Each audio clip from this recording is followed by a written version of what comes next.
Word spread like wildfire that the infamous and historic Cactus Cafe in Austin, a place where many musicians got their start, would be closing because of budget tightening.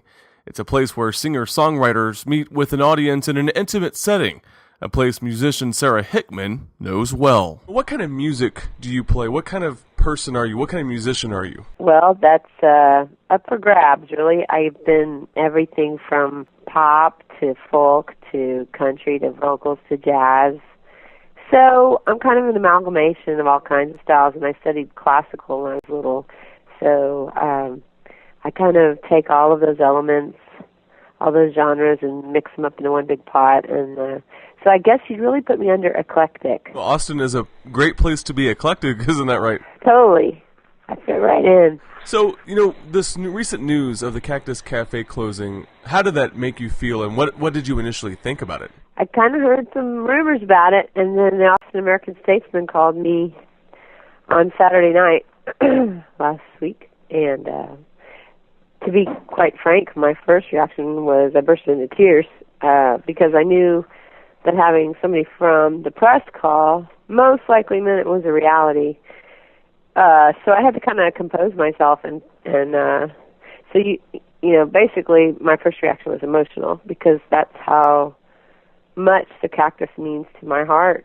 How connected not only do I feel, but I think many other musicians and many audiences, all the audiences that have ever gone to a Cactus Cafe can honestly not walk away without feeling like their lives have been touched in some way. And I've been trying to speak out as many ways as I can about the importance and the value of having a listening room like the Cactus Cafe, not just because it's a listening room, because there are listening rooms around the country, but because it's a historical listening room. The fact that so many musicians rose up out of there, like from Townes Van Zandt to Nancy Griffith and Lyle Lovett and Robert Earl Keen and Ruthie Foster and Eliza Gilkyson and David Garza and Alejandro, and the list goes on and on and on.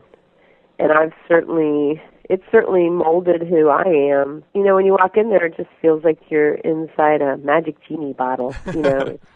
It's there's no place like it. Yeah. It's definitely the Carnegie Hall of Austin. And I think, frankly, if we're going to continue to call Austin the live music capital of the world, and yet we keep taking away the live music places to perform. We lost Electric Lounge, we lost Liberty Lunch. 6th Street is mostly cover bands. We don't have the backyard anymore because they built that ginormous galleria all around it and took away the stars of the sky and took away the view of the hills and the trees. And so it's just like another nail in the coffin. I would personally have to say if they take Cactus Cafe away, I don't know that we should keep that moniker, that we should be called the live music capital of the world anymore, because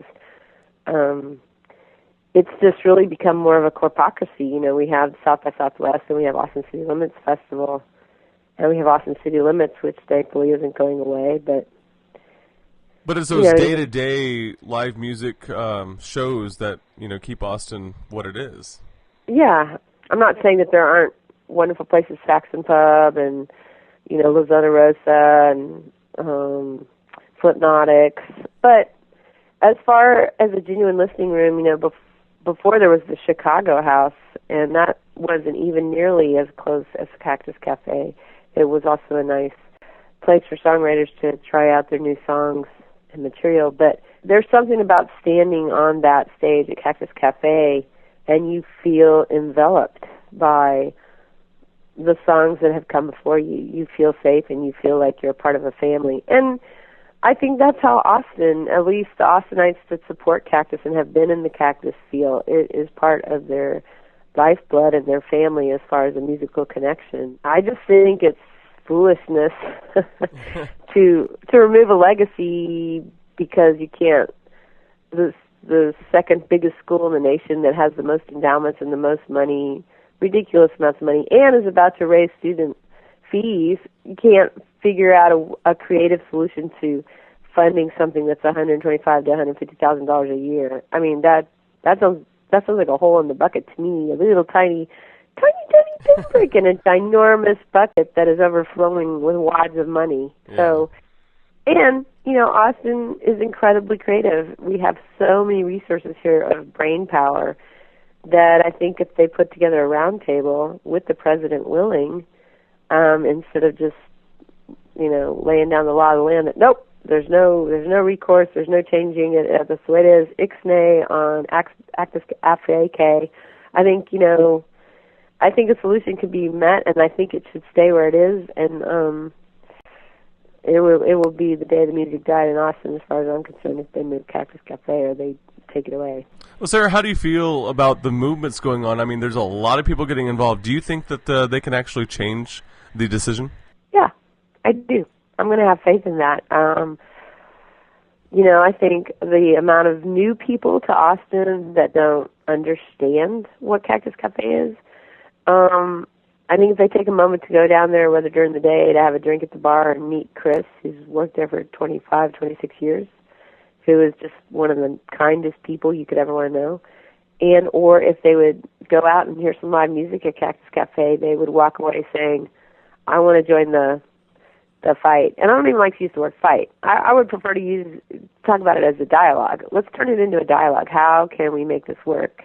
Fighting to me just sounds like there's going to be a bloody battle, and there's no need to have a bloody battle over music. It should be music something. is supposed to be the peacemaker. Yeah, it should be. It should be a sit down. Let's be realistic and talk about what we can do. And it could become a nonprofit. It could become a foundation. It could be run by alumni. It could be, musicians could certainly. I will say, we already bled pretty dry by supporting one another with benefit concerts and trying to raise money to put out our own, music. But I think, 4 times a year there could be a special Cactus Cafe show, and all the proceeds from that night would go into this foundation funding to keep the place running. And then I don't understand, how the University of Texas couldn't at least throw over $100,000 a year towards the funding of it. I mean, I just think there's other ways to find monies and to save monies and to utilize that space and keep it the pristine chapel that it is. It's a sacred space. Are we in a waiting pattern right now? Do you know if we're going to see a decision made soon? Well, from what I understand, I went and spoke at the Austin Music Commission and talked to a lot of the press. And then, of course, there was the rally with the president, who seemed very adamant again and that his decision was final. But I get mixed reviews. A lot of people, that one website that I think now has like 15,000 people on it, or probably more by today, who are standing up and saying, no, don't take it away.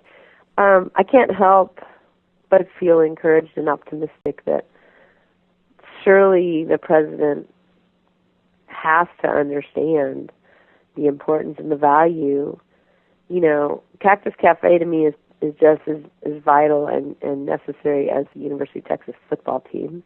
I understand that, there's lots of corporate sponsors for that, and people make millions of dollars in that arena. But what's to say that we don't find corporate sponsors for Cactus Cafe? I feel optimistic. I'm not going to give up, and I'm happy to speak out and show up, and I love that place. I love Griff. I love Chris. I love the audience. I don't even feel like it's an audience when I go there. Like I said, it's a repartee. It's a relationship. Well, Sarah, thank you so much for talking with me today. I appreciate it. Oh, you're welcome, and thanks for asking. And I'm going to say right here, the Cactus Cafe is not going anywhere. We're all going to keep on it until a resolution is created. All right, you heard it here from Sara Hickman. That's not going anywhere. Nope. In Austin, for Austin, and about Austin, the Austin City Sphere.